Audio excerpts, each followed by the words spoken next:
Doctor en Educación y profesor de la carrera de Ciencia de Educación de la Universidad Nacional de la Patagonia San Juan Bosco. Raúl, buen día, ¿cómo estás? Buenos días, ¿cómo están, chicos? ¿Cómo Bien, van? bien. ¿Vos, Raúl, cómo estás? Muy bien, muy bien. Bien, eso es Los bueno. escucho muy alegre, Adrián, a todos ahí. Sí, es que Luis trajo una petaca, ¿viste? Claro. Y estamos tomando Es un café, buen ¿viste? motivo Algo de fuerte, alegría. ¿viste? Para... ¿Eh? Que Luis sos vos, aparte. Ah, ¿cierto? Eso No. es bueno. ¿Sabés qué, Raúl? Acá me Sí. gastan en el estudio porque siempre que hablo yo soy Adrián y vos me decís, sí, Luis, tu pregunta. Entonces yo no te corrijo para que sigas, porque la verdad no te interrumpirte, pero no, yo soy Adrián, Luis no viene nunca y hoy lo tenemos de pedo, ¿viste? Entonces para que no te confundas mucho, ¿viste? A Cuando ver, te pregunte habla algo. Luis, habla Luis. Hola Raúl, ¿cómo estás? Hay Ahora, una sí, diferencia. sí. Yo tenía registrado a Luis como parsimonioso y reflexivo y Adrián con mucha alegría, así que... Pero se ve que el teléfono, el Claro. sonido del teléfono me confunde. No, está bien, está bien. Bueno, el tema que tenemos para compartir en el día de hoy es... Sí, hoy el tema pedido, después de la semana pasada, pedido por la señorita del programa. ¿Por qué no le damos el programa? Pues ya pide Exactamente, música, sí, pide todo. sí, impone. Gracias, Raúl. Íbamos a hablar No, por favor. de tiempo, productividad y capitalismo. Sí, es un lindo, sí, es un lindo tema. A ver cómo podemos empezar. Es complicado porque hay que pensar muchas cosas. Yo preparé varias cosas que a mí realmente me interesa, porque quiero decirles que yo trabajo estos temas en el ámbito de la planificación educacional, digamos. Yo en una materia que doy en quinto año trabajo la noción de tiempo y relaciones de sujetos políticos e identidades en términos de escuela. Pero cuando uno amplía estas categorías al ámbito de lo social, lo primero que hay que pensar es que nosotros somos sujetos sociales y por lo tanto somos parte del proceso de, diríamos, socialización. Nacemos en comunidades y esas comunidades tienen una idea de lo que es la historia, de lo que es el tiempo, que nos configuran. Claro. Entonces, lo que es interesante pensar es que el capitalismo, el nuevo capitalismo, que surge allá por 1860, construye una idea de estabilidad social, política y económica que implica el tiempo, que tenía que ver con cierta lógica de estabilidad. Podríamos decir que de 1860 a 1970 son casi 100 años de un capitalismo social, podríamos decir, donde habían ideas de la estabilidad, estaba asociada a dos cosas. Por un lado, a la idea de previsión. Yo podía pensar de alguna manera el largo plazo. Los alemanes le llamaban Bildung a esto. La idea de que yo podría llegar a sostenerme en un tiempo a largo plazo. Esto Que es por un ahí poco el que todavía pensar- sostenemos nosotros, ¿no? Decir, bueno, yo aspiro a comprarme una casa. No quiere decir que lo logre, pero sí quiero decir que esa es mi expectativa de vida, ¿no? Claro. Esto por ahí de Eso, pensar esa también idea que- de estabilidad, proyección en el tiempo, creó una noción fundamental que tendría que ver con el tiempo en relación a la espera. Sumado a eso, ese capitalismo de 100 años tenía un régimen, podríamos decir, militarizado. El primer régimen capitalista copia las ideas de lo que sería el ejemplo de los militares prusianos de Bismarck. Después podemos trabajar con mayor detalle, pero lo cuento rápidamente, lo que sería un capitalismo social, o sea, tomar el modelo de la empresa tomó el modelo del ejército, donde había autoridades, cadena de mando. Eso lo analiza el gran sociólogo Weber, Ujú. fundador, diríamos, de la sociología, y donde plantea cuestiones muy fundamentales que tienen que ver con la idea de un relato de tiempo racionalizado, se incorporó a largo plazo, y en ese sentido, aunque no lo logremos, como dije recién, todos nos sentíamos incluidos en él. ¿Dónde podemos ver esto? Bueno, ustedes ya lo saben esto también como yo, que Comodoro tuvo ese relato, que fue la sociedad petrolera, ¿no? La familia petrolera, que incluía una estabilidad, inclusive en muchos casos, y en alguna que otra organización todavía queda, el hijo heredaba el cargo del padre. Entonces, si uno se pone a pensar en ese sentido del tiempo, ahí había un tiempo que estaba vinculado a la espera, ¿no? A que las cosas podían llegar a darse, podían llegar a suceder. Eso acompañado de la escuela fue marcando una idea, la escuela y las otras instituciones, ¿no? Fue marcando una idea de que el tiempo era estable, no era tan cambiante y que no era tan flexible. Bien, lo comento rápido porque si ustedes quieren lo desarrollamos con más tiempo, pero ¿qué pasó ahora, digamos? Lo interesante claro. es mostrar qué nos pasó ahora. Bueno, a partir de 1970, fundamentalmente con lo que se conoce como el neoliberalismo, todo eso se rompió, o se está rompiendo, en 1000 pedazos, ¿no? Entonces, eso lo dice otro autor que es muy interesante, se llama Richard Sennett, en un libro que se llama La corrosión del carácter. El nuevo neoliberalismo, o el neoliberalismo, nos hizo perder los marcos de estabilidad en los que nos manejábamos, tanto sea emocional, mejor dicho, tanto sea laborales como institucionales. Cambia la constitución de la familia, nos provocan inestabilidad, flexibilidad, nos exige flexibilidad, y por lo tanto la idea de tiempo también cambia, ¿no? Porque hay que pensar que la idea de tiempo no es una actitud romántica que nosotros tenemos, sino que está sujeta a las condiciones sociales, económicas y de producción, ¿no? La noción de tiempo que nosotros tenemos. Hay una idea de que el tiempo tiene que ver con la muerte, pero no todas las épocas han tratado el tema de la misma manera. Entonces hoy estamos con una idea de que el tiempo nos está marcando un cambio respecto a nuestra concepción.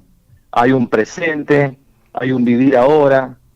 Lo que un autor que a mí me gusta mucho, que es de este tiempo, a mí me gusta mucho, se los recomiendo, es un filósofo surcoreano, se llama Byul-Chul Han, así como suena. Re fácil. Tiene un librito muy lindo que se llama El aroma del tiempo. Y él habla precisamente de esto, ¿no? Lo que nos ha producido el tiempo, el neoliberalismo en todos nosotros. Y en ustedes que son muy jóvenes, es como que han crecido con esta idea, ¿no? El concepto se llama disincronía. Disincronía. ¿Qué sería disincronía? Ya es un tiempo donde el tiempo ya no es lineal, sino que está atomizado. Pasamos de una actividad a otra de manera constante. Lo mismo que hace la Internet, los medios de comunicación con nosotros, ¿no? Claro. La noticia Eso dura que muy se poco conoce como tiempo. multitasking. El multitasking, claro. Sí, la noción de multitasking viene de ahí también, ¿no? Entonces no hay hechos en el largo plazo. La idea de esta disincronía es que nosotros olvidemos el concepto de historia, ¿no?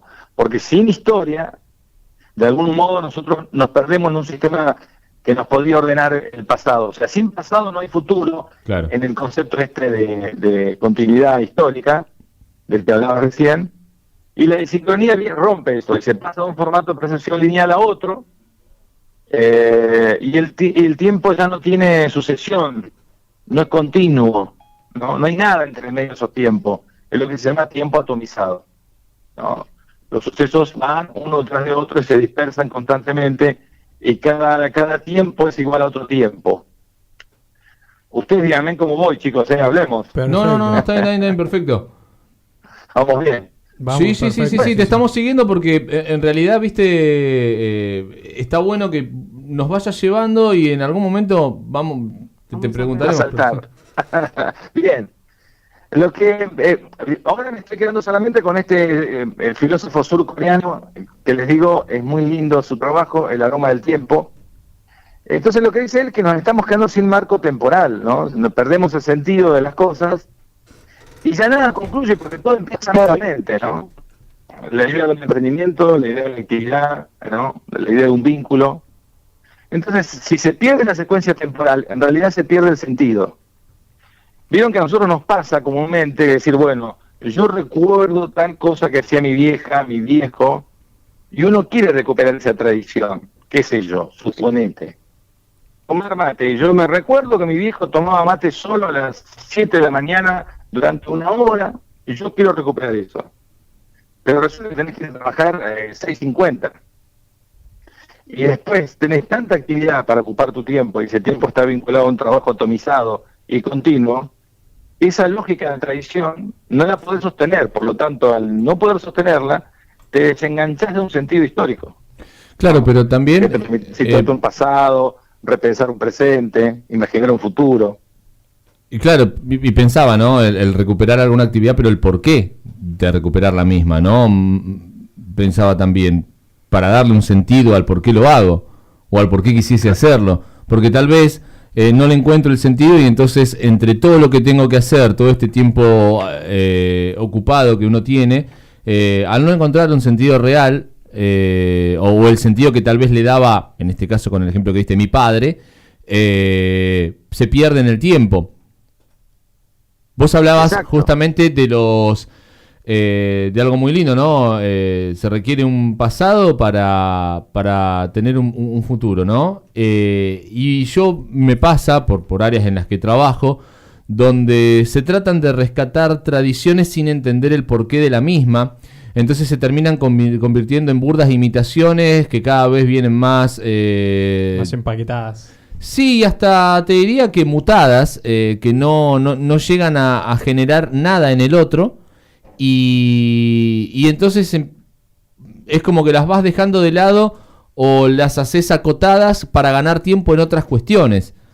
Qué sé yo, me remitió a ese ejemplo, ¿no? Y pasa en cuestiones laborales. Absolutamente, porque el trabajo pasó a ser la regulación de la vida. Y en el primer capitalismo que les comentaba, que duró casi 100 años, el trabajo estaba asociado a condiciones sociales de estabilidad y permanencia. Y de hecho se hacía un solo trabajo. El neoliberalismo nos instaló un trabajo inestable, una incapacidad de pensar en el largo plazo, nos ofrece ser creativo en el corto plazo y en la multitarea. Y entonces, ¿qué es lo que ocurre ahí para estos autores? Desaparece algo que era fundamental para el sujeto humano, que era la contemplación, el tiempo personal. Entonces, ¿qué es lo que ocurre cuando hay tiempo personal? Cuando el tiempo está atomizado, empieza la angustia y el rendimiento permanente, ¿no? Pero ocurre algo peor todavía, que se ve mucho, siempre lo doy de ejemplo esto, además porque yo soy parte de ese ejemplo, ¿no? Yo también soy corredor de runner, pero ay, qué bien. Lo que empieza a pasar es el fin de la contemplación. Si no hay nada para contemplar en términos históricos temporales, ¿qué es lo que ocurre? Lo único real soy yo mismo, mi propio cuerpo y mi propio rendimiento. ¿Y qué nos pasa entonces? Dice este autor. Nos obsesionamos con el cuerpo y la salud. Hemos llegado, miren, yo siempre lo cuento, ¿no? Hemos llegado a un nivel tan grande de obsesión con el cuerpo que estamos cuestionando la muerte. Cuando para nuestros abuelos la muerte era algo natural, ¿no? Hoy envejecemos sin hacernos mayores. Claro. Nuestros abuelos se hacían mayores, eran mayores, y morían en muchos casos tranquilamente. Nosotros hemos convertido la cuestión de que somos los únicos reales nosotros, que no queremos morir. Exacto. ¿No? Te hago una pregunta, Raúl. Hay una noción... Nos escucha un poquito lejos. Belén nos escucha un poquitito lejos. ¿Ahí va mejor? No, hola. ahí no se... Hola. ¿Ahí va mejor? Ahora sí. Raúl, te quería hacer una consulta. ¿Hay una noción del tiempo distinta en Oriente que en Occidente? Vos hablabas de un autor coreano. Yo trabajé bastante tiempo con la cultura coreana, asiática, y ellos viven el tiempo de otra manera. Para ellos, no sé, por ejemplo, íbamos a un restaurante y ellos se desesperaban porque los atiendan enseguida, comer y seguir trabajando, ¿no? O sea, no era ese disfrute por la comida, disfrute por el compartir con el compañero de trabajo, sino era, esto me saca tiempo de trabajar. ¿Vos cómo lo ves esto? ¿Se vive distinto? ¿Es otra noción del tiempo? Sí, claro, durante muchos milenios Oriente y Occidente tenían una concepción de tiempo distinta. Lo que pasa es que el neoliberalismo ha entrado en todas nuestras capas de tanto Oriente como Occidente, y en Oriente caló muy fuertemente la productividad, ¿no? Especialmente en el mundo japonés, coreano y chino también, ¿no? Claro. Eso está muy estudiado por muchos autores. Yo ahora estoy trabajando con otro autor que se llama Franco Berardi, un libro que se llama La generación post-alfa, donde trata un poco este tema de la cuestión del tiempo en Oriente y en Occidente. Sí, Oriente tenía una gran ventaja que era la contemplación. El neoliberalismo que ha hecho, ha minado eso, porque si no puede hacer de eso un consumo, lo destituye, digamos, ¿no? A no ser que vos vendas un producto que tenga que ver con llevar a la gente que vaya a contemplar una montaña.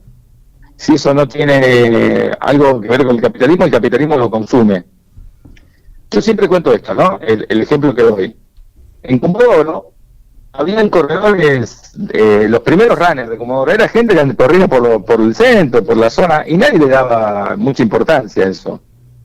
Cuando el capitalismo o el neoliberalismo descubre que hay un lugar de mucho consumo que está libre, crea la palabra runners, y entonces crea una estructura comercial, social de consumo, que tiene que ver desde las zapatillas hasta la uña de los pies, hasta la cabeza, hasta la vincha, te vende todo. Claro. Y yo siempre doy ese ejemplo. Yo vivo en la zona de acá de Ñuble, de la cancha de Ñuble. Imagínense si yo gasto, no sé lo cuánto será hoy vestirte de runner, supongamos, 20.000 pesos. Si yo gasto ese dinero, desde zapatilla hasta vincha, ¿voy a querer correr solo sin que nadie me vea? No, por supuesto. No, voy al liceo, voy a ir a un grupo de runners, voy a querer que alguien me vea, para que vea no solo mi actitud de querer vencer al tipo, sino el gasto económico que he hecho en lo que tengo puesto. ¿Se entiende? Sí, sí. El neoliberalismo Acabas de desmoralizar a Belén. La contemplación de pensarnos como sujetos que somos más allá del tiempo productivo. Entonces nos atomizó. Y esta atomización ha llegado a todo el mundo, lamentablemente, ¿no? Excepto en algunos lugares de Oriente, donde la contemplación, el tiempo para uno mismo es importante. Bueno, en el caso de alguien que tenemos acá que vive trabajando, su tiempo de contemplación, ahora se lo cerraron porque era en un barcito que hay en Radatili, que es el de nuestro amigo Luis.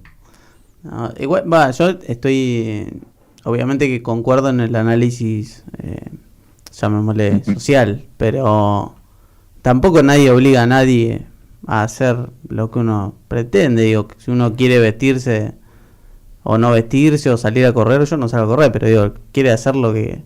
La libertad es un valor que para mí está en cada persona en hacer lo que quiera. O sea, nadie obliga a nadie a hacer nada. Claro, pero acá creo que también viene por el tema de la contemplación al respecto de eso. Hay un ejemplo clásico muy... Y acá, bueno, me remonto mucho en el tiempo, que hablaba de algunos trabajadores, y esto lo hemos hablado en la universidad varias veces, que había algunos trabajadores que quizás estaban trabajando 18 horas en una textil en 1800 en Francia, y aún así hay registros de que esos tipos tenían tiempo para la poesía, por ejemplo. Claro. Trabajaban 18 horas al día y aún así tenían, de las 6 horas del día que le quedaban, hay escritos de que escribían poesía, ¿no? No toda su productividad estaba alrededor del tiempo, aunque la mayoría de su día estaba insumido en ese trabajo. Claro, el tema de la libertad hoy está muy minada por la forma en que el sistema económico-social nos presiona. Ojalá todos tuviéramos la libertad. Yo no creo, Luis, ahora sí habló Luis, ¿no? Sí, sí, antes de...